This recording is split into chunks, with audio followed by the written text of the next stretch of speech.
हमारा विषय था अभिषेक।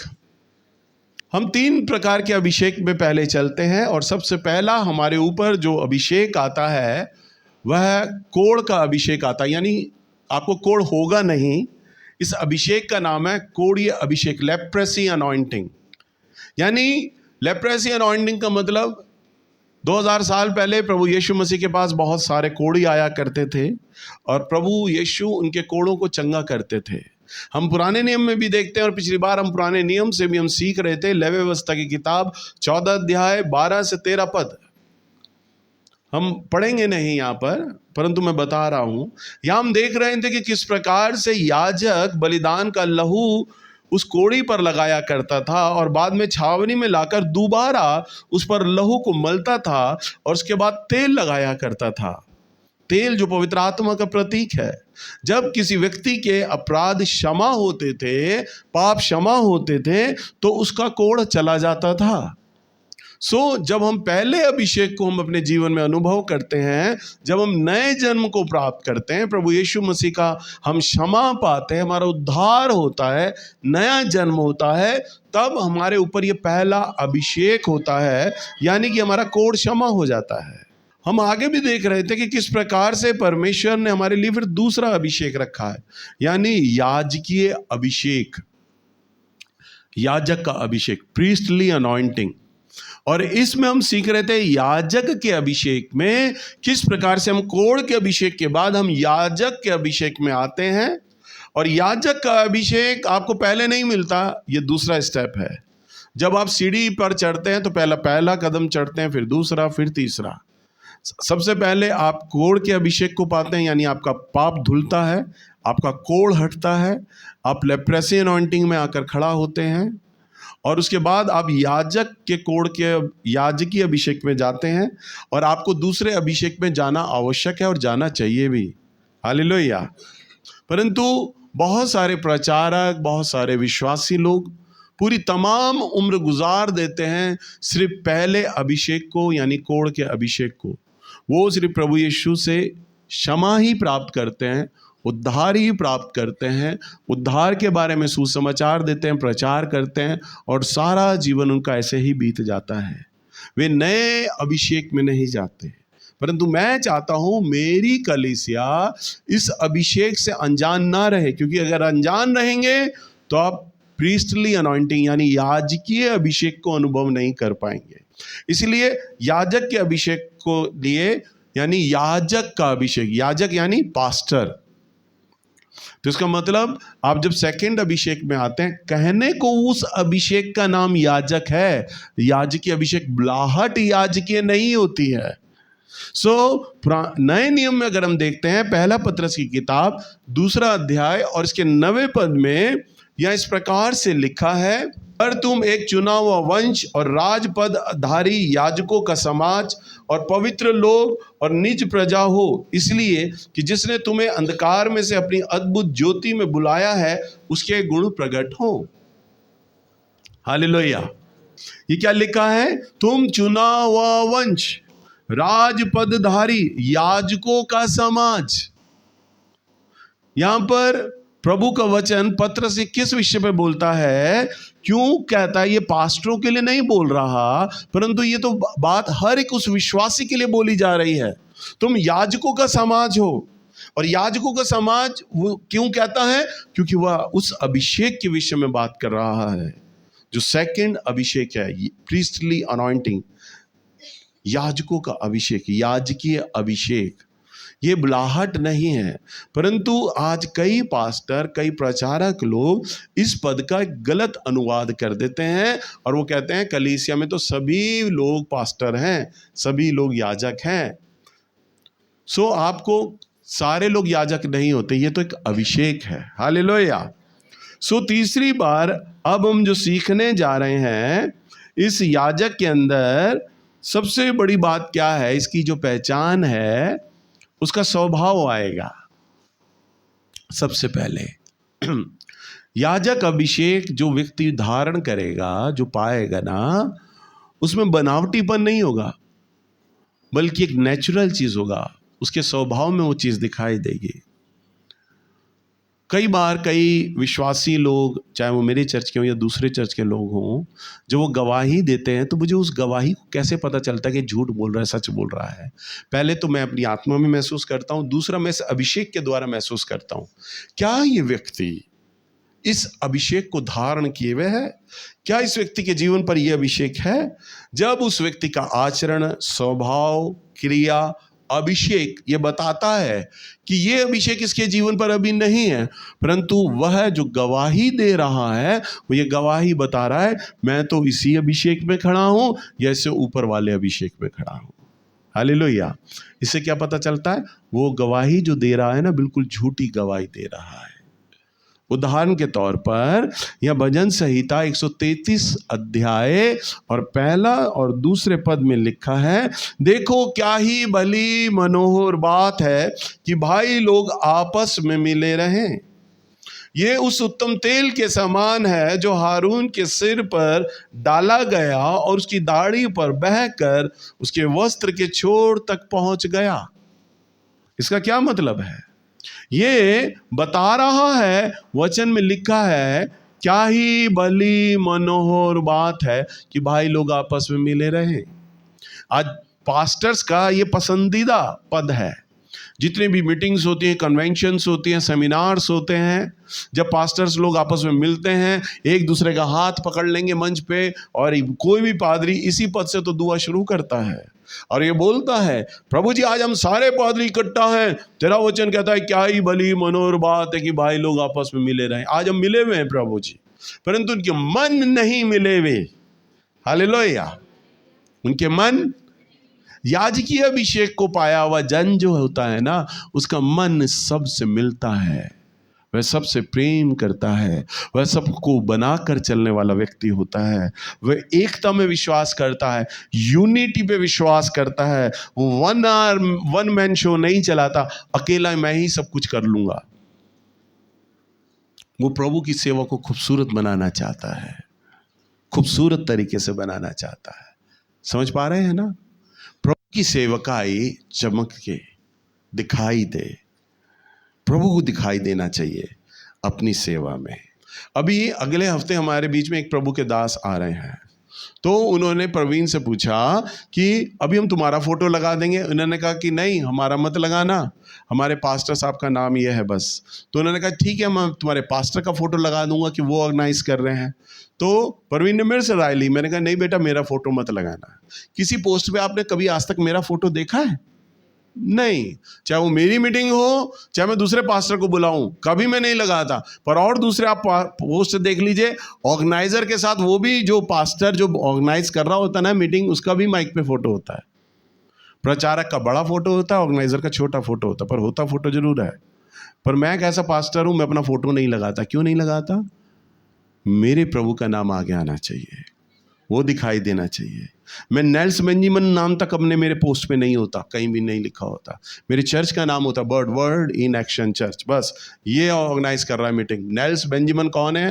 किस खेत की मूली है? नाम ही नहीं होता उसका नाम ही नहीं होता। क्यों? क्योंकि मैं अपने प्रभु का नाम चाहता हूँ, मैं दिल से चाहता हूँ अपने मेरे प्रभु का नाम होना चाहिए। नेल्स बेंजामिन का हो ना हो, जिस दिन, मैं बड़ाई नहीं कर रहा, परंतु जिस दिन ये आपका नेचर हो जाएगा, आपके स्वभाव में आएगी ना ये चीज़, ये स्वभाव आपके अंदर, ये अभिषेक होगा कि आप याजकीय अभिषेक में आकर खड़े हो रहे हो।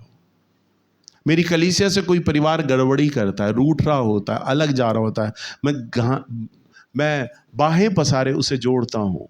मैं अपनी गलतियाँ मानता हूँ, स्वीकार करता हूँ, मैं तालमेल बिठाता हूँ, समझौता करता हूँ, लोग मिले रहें, बैठे रहें।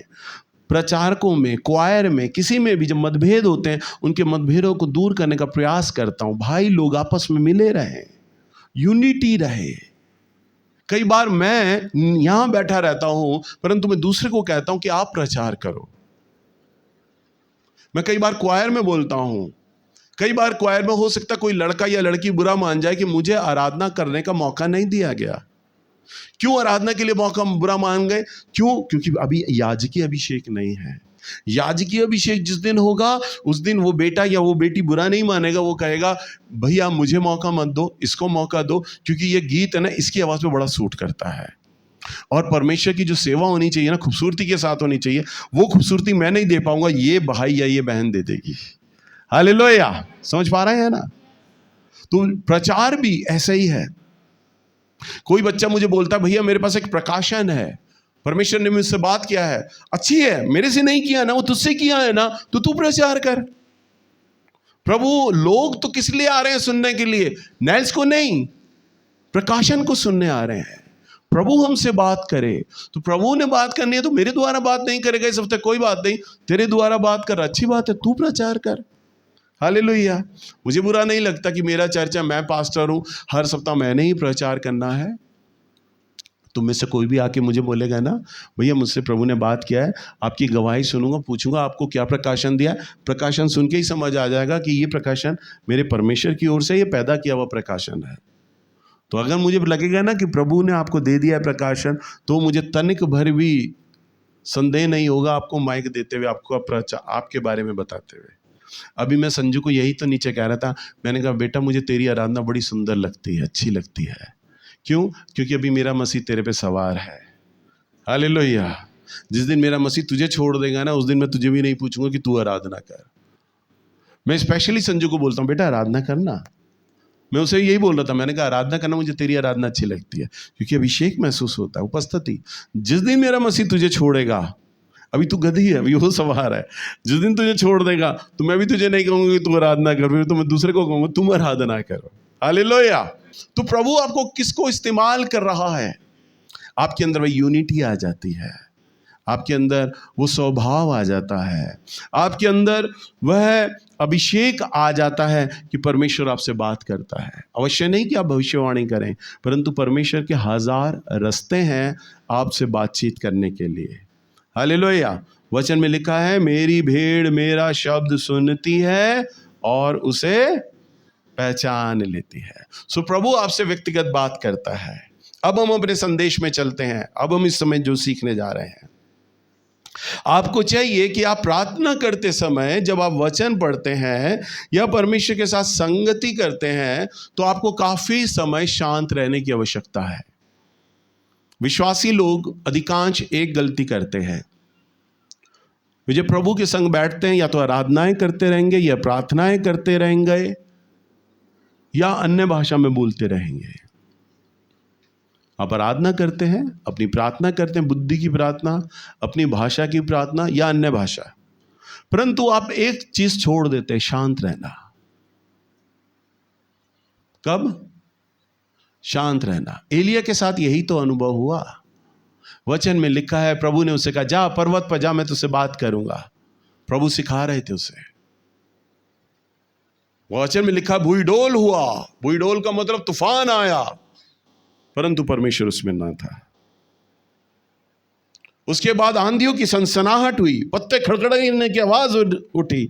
एलिया सोचा आ गया परमेश्वर, क्योंकि परमेश्वर आता है तो पेड़ों को हिला देता है, आंधी की तरफ आएगा। वचन में लिखा है तो भी परमेश्वर ना था, पर सब कुछ शांत हो गया। एलिया ने सोचा अब नहीं आएगा प्रभु, परंतु उसी वक्त आया प्रभु, जब सब कुछ ठंडा था, शांत था। मैंने एक बार बेनीहीन की किताब पढ़ी। बेनीहीन बोलते हैं कई पास्टर प्रचारक जोर जोर से चिल्ला चिल्ला के पवित्र आत्मा को पुकारते हैं। कहते मैंने प्रभु की आत्मा से यह अनुभव में सीखा, एक बार मैं प्रार्थना कर रहा था भीड़ में, और परमेश्वर ने कहा मैं आ चुका हूं इस जगह पर, और बेनीहीन खुश हो गए। और बेनीहीन चिल्लाकर भीड़ को ये घोषणा करना चाहते थे देखो परमेश्वर है यहाँ पर। जैसे कई पास्टर्स बोलते हैं प्रभु आपको छू रहा है, प्रभु आ रहा है आपके पास, चंगाई देने जा रहा है। बेनीहीन को परमेश्वर ने कहा बिल्कुल मौन हो जा, चुप शांत हो जा, कुछ मत बोल, चुपचाप खड़ा हो। और लोग भी रो रहे हैं, चिल्ला रहे हैं प्रभु आ जाइए आ जाइए। बेनीहीन ने कहा परमेश्वर चाहते हम सब शांत हो जाएं, चुप हो जाएं, उसकी आवाज को सुने, सब शांत हो जाएं। तब लोग सब शांत हो गए। बेनीहीन वो बताते बिल्कुल 5 मिनट तक पूरे ऑडिटोरियम में सन्नाटा, पिन ड्रॉप साइलेंट, सुई पटक सन्नाटा, कोई आवाज नहीं, ना बेनीहीन कर रहे ना कोई। पर अचानक एक व्यक्ति गिरा धम नीचे, उधर एक व्यक्ति गिरा धम, और फिर लड़ी लगती चली गई, लोग गिरते चले गए। स्टेज पे जितने पादरी थे सारे गिरते चले गए। बेनीहीन कहते, मैं भी खड़ा नहीं रह पा रहा था परमेश्वर की उपस्थिति में, मैं भी पुलपिट को जोर से थामे हुए था, मेरे पैर कमजोर हो गए थे, ताकत छोड़ रहे थे, क्योंकि परमेश्वर एक भारी उपस्थिति में उस ऑडिटोरियम में उतर आया था। हालेलुया। हम यही गलती करते हैं, जब हम प्रभु की निकटता में बैठते हैं ना, हम शांत नहीं होते, आराधना करते हैं, प्रार्थना करते हैं, अन्य भाषा बोलते हैं और फिर खड़े हो जाते हैं, आमीन हो जाता है, हम अपने कामों में लग जाते हैं, शांत नहीं होते। आप शांत हो जाइए, कुछ समय उसको दीजिए काम करने के लिए अपने जीवन में। अपने ध्यान को केवल परमेश्वर की ओर लगाए रखें, अपनी टकटकी उसकी ओर लगाए रखें और उसकी ओर निहारें और शांत रहें, उसकी आवाज को सुनने का प्रयास करें। अपना मन, अपने कान पूरी तरह उसकी आवाज के लिए समर्पित कर दीजिए। वो आपको क्या कहना चाहता है, तो वो आपसे बात करेगा। अनुभव कीजिएगा, घर जाके यह अनुभव कीजिएगा, ऐसे ही प्रार्थना कीजिएगा। और जब आप प्रार्थना करेंगे, आप अपने एक नए अनुभव में प्रवेश करेंगे। और जब आप अगले संडे आएंगे, तब आप ये गवाही देंगे, सच में प्रार्थना के बाद जब मैंने सीखा शांत रहना, और मैं जब पवित्र आत्मा के लिए, परमेश्वर की आत्मा के लिए जब मैं शांत रहा, तब मेरे साथ इस प्रकार का अनुभव हुआ। हालेलुया। सो प्रभु आपसे बात करेंगे। कोढ़ का अभिषेक और याजक के अभिषेक में एक बड़ा अंतर है। कोढ़ का अभिषेक आपको जीवन में एक बार मिलता है। उदाहरण के लिए, मैंने कई बार ये गवाही दी है कि 1993 में प्रभु ने मुझे उद्धार का अनुभव कराया। आपको कई बार बताता हूं ना, शायद ये सुन सुन के आपके कान पक गए, आपके कानों से तो मवाद भी आने लग गया होगा। भैया ने इतनी बार सुना दिया, 93 में मेरा उद्धार हुआ था। मैं ये क्यों नहीं बोलता मेरा कल भी उद्धार हुआ, पिछले साल भी हुआ था, परसों भी हुआ। नहीं, उद्धार तो केवल एक बार होता है।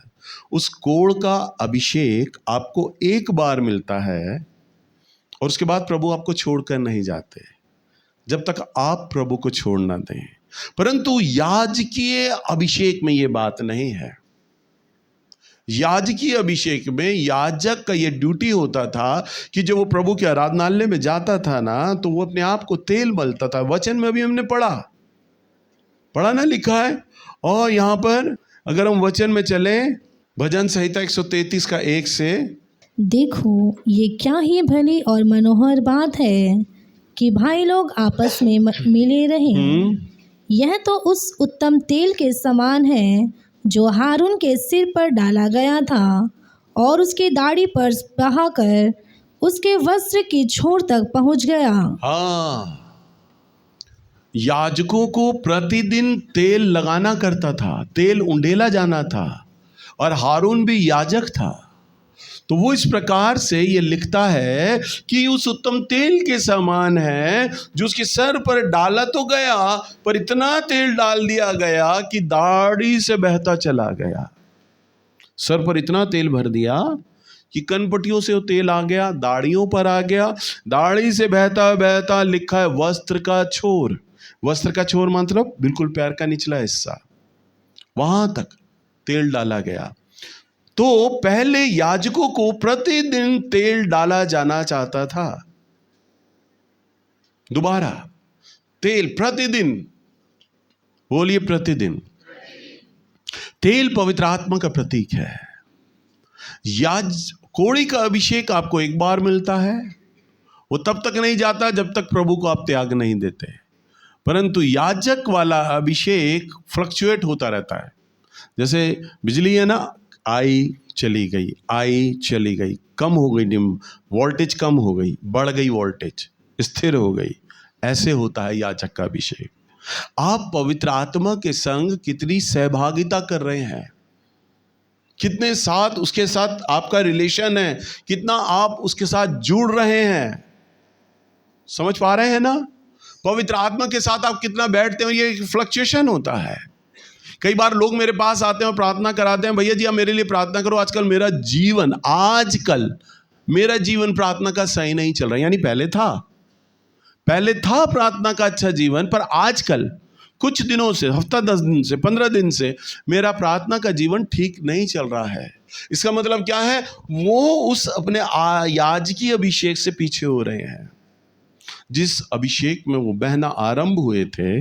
बहना शुरू हुए थे, क्योंकि अब याजकी अभिषेक पवित्र आत्मा के संग चलने के साथ आता है।